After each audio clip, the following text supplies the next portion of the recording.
We have so many young boys and girls that they will say they're not in a gang, but we know they are. You can't just say I'm leaving by, see you around. It doesn't work like that. You know, you still got to live in that area, and it depends how it is. So I'm not going to go in and say, okay, you've been exploited, we need to do this, blah, blah. It's not going to work. I'm Sabrina Hewitt, I'm a County Lines and Exploitation educator, the director of SH Consultancy CIC. And I'm Careena. I work alongside with Sabrina, and I run the facilitation of the parent classes and workshops for children of gangs, exploitation, county lines.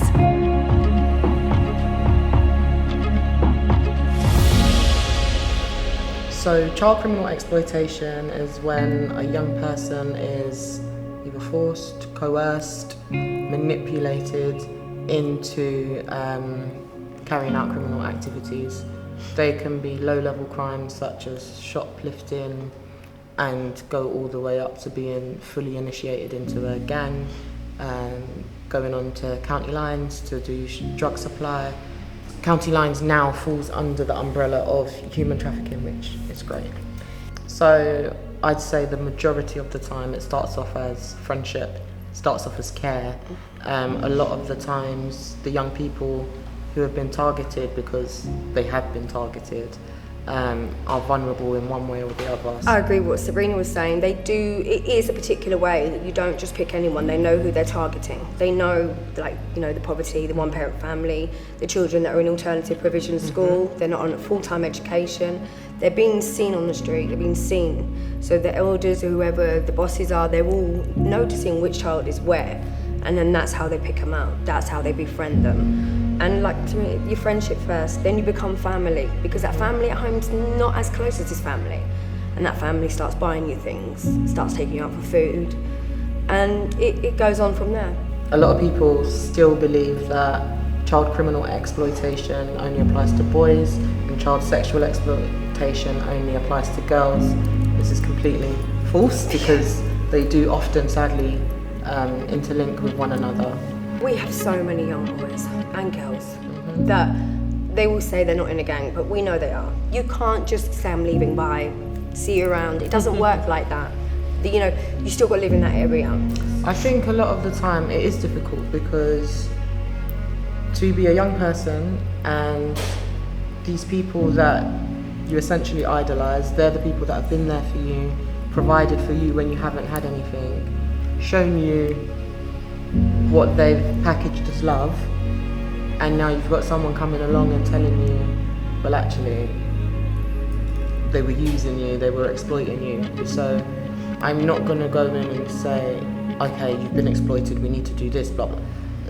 It's not going to work. So we'll come in, what does a healthy friendship look like to you? And eventually they'll come to their own conclusion that what they thought was a friendship group wasn't actually a friendship group. So it's more guiding them along that journey as opposed to dragging them down it.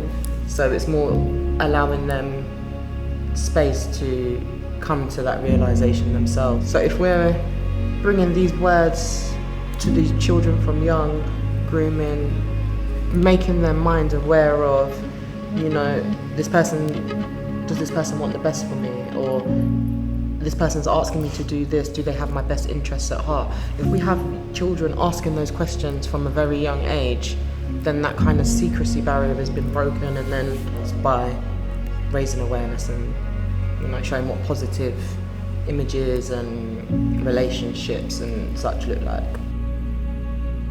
Education. Educate the young people, educate parents, educate teachers.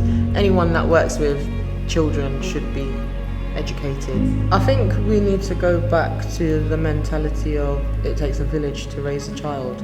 So me, if I'm going about my daily business and I see a situation with a child that I think isn't right, I will go and ask. But I think we all need to be a little bit more curious if we see things that we feel are not right or it doesn't look quite right. My two boys can come to me at any point and they know it's a safe space. And that's what the parents need to do as well, teaching them patience and calming.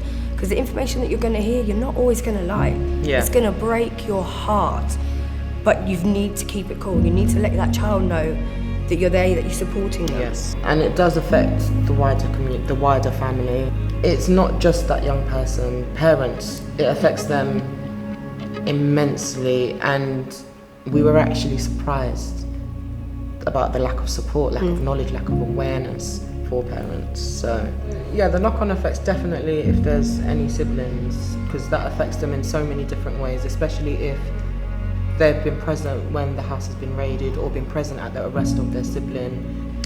So I think the basis of our mentoring, our workshops, is we've got the child, the young person, always at the forefront. You know, it's not a session for the parents, it's not a session for the teachers.